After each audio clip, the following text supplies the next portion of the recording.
Hello everybody, and welcome to another edition of Deep Dives at the Peterson Automotive Museum. Today we're going to talk about the museum's 1956 BMW Isetta.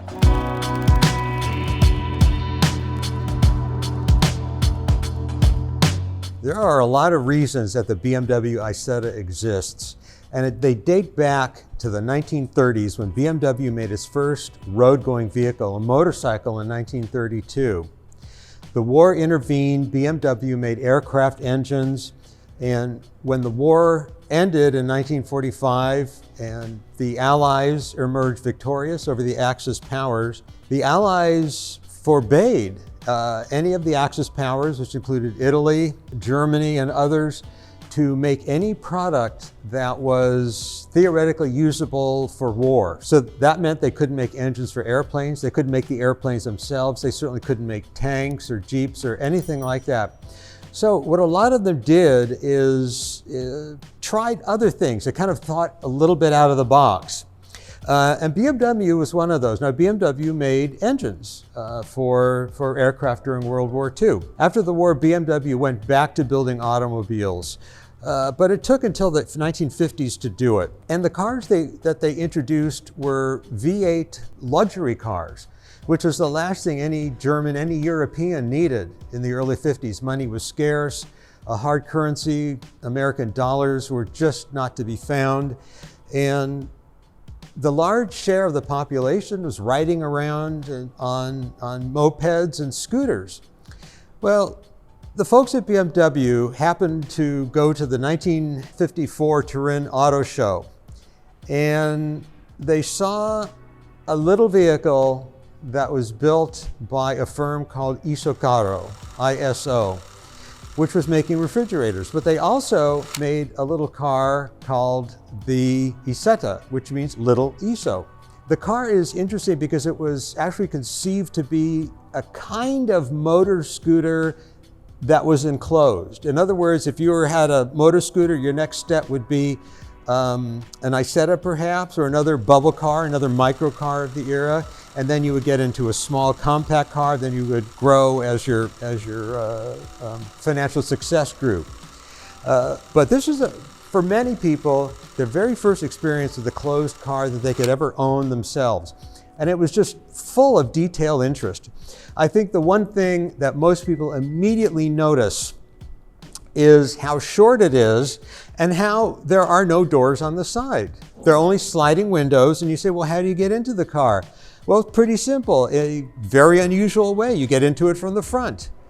The door is hinged at the left and the driver sits on the left, and inside there's an ingenious mechanism that allows the steering wheel and controls to fold upward so that you don't have to undo them when you open and close the door. Now, it seats two people pretty comfortably. Three would be a stretch unless they're very young and very small. But this, I think, was the kind of vehicle that BMW for a time has sent over to America. And we believe that this is the American version for a couple of reasons. It has double windshield wipers, where some intended for Europe only had one, and it's got bumpers, the American style bumpers, and we're all familiar with how necessary bumpers are to Americans. Again, in terms of packaging components, you didn't want to have to reorient the lights or adjust the lights all the time, so they put the lights, the headlights, and the turn signals and driving lights on a part of the car that didn't open and shut. In other words, you didn't want it on here because the slamming would eventually, over time, move the lenses and disorient them. Inside, you had a provision for air conditioning, and these were the vents. You could open them from the inside, close them from the inside. It didn't take much to move along a car like this. So all that was really needed was a one-cylinder engine, and BMW turned to Sachs for that engine. And it was actually positioned off to the side on the right side of the car and accessible by a little panel that you would unscrew with a key and pull right off, and you had virtually unobstructed access. Not that you were going to need to give that a lot of attention, but again, everything breaks down and you really want to be able to take care of something on the road if that should happen. The other thing that's very obvious about the car is its configuration. It's much narrower in the back than it is in the front. In other words, the track is much narrower in the back. And there's a reason for that, and it involves engineering. I think it's a simple matter that the BMW engineers, in order to keep costs down, which was the whole idea behind one of these cars, they wanted to do away with the differential. Differential allows the rear wheels to spin at different speeds when you're going into a tight corner. But if your wheels were really close, the difference wasn't that great, and you could get away with a solid axle. And that's what they did. Depending on the market, some versions of the Isetta had wheels like ours does, that are a little bit widely spaced, still narrower than the front. Others had two wheels that were right next to each other. And another version of the car had one wheel in the rear. So it was the market that determined exactly the wheel configuration that your Isetta would afford you. Now, the Isetta is also kind of interesting because it has a soft roof that can fold back. It's got a kind of a sunroof. I think a lot of people would believe that it was strictly for sunshine. You roll it back on one of those unusual days in Germany where it's nice and warm and the puffy white clouds are out. But I think a lot of people considered it an important portal for emergency exits. In other words, if you couldn't open the front door, if you were in a kind of accident and that prevented you from getting out the door, you certainly were not going to climb through the window. So your next best option was to simply fold back the little portion of the canvas top and climb out that way. It was kind of an ingenious way to go. Now, Isettas weren't just made under license by BMW. They were also made in France they were called Vellum. They were also made in Spain and any number of other countries, any country that would pay ISO a license to build them. And so many countries did. Another German microcar, or another German company that built a microcar was Heinkel. The first, after World War II, they built, of course, the world's first jet aircraft that Hitler really, if he had developed properly, would have gave him control over the skies of Europe.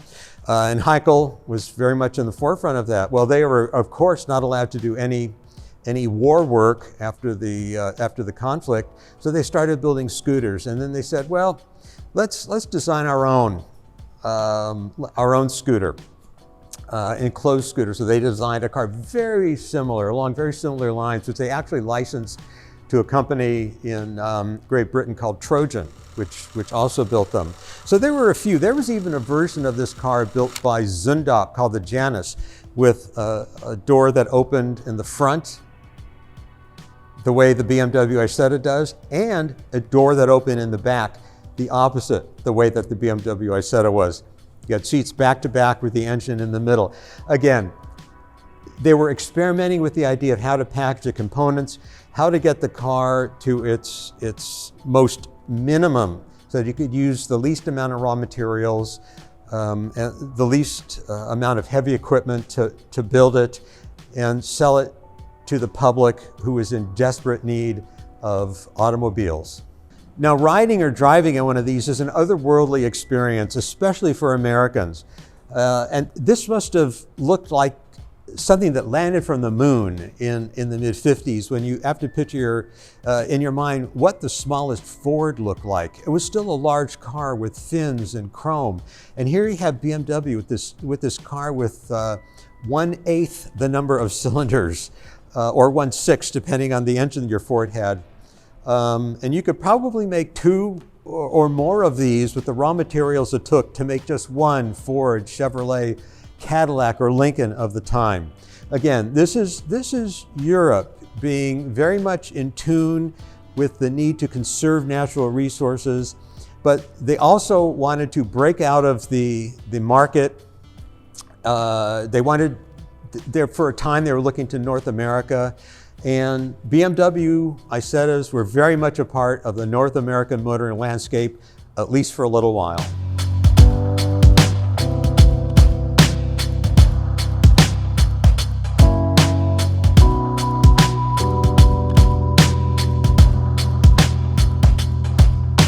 Thank you everybody for joining me on another deep dive here at the Peterson Automotive Museum. We'll see you next time.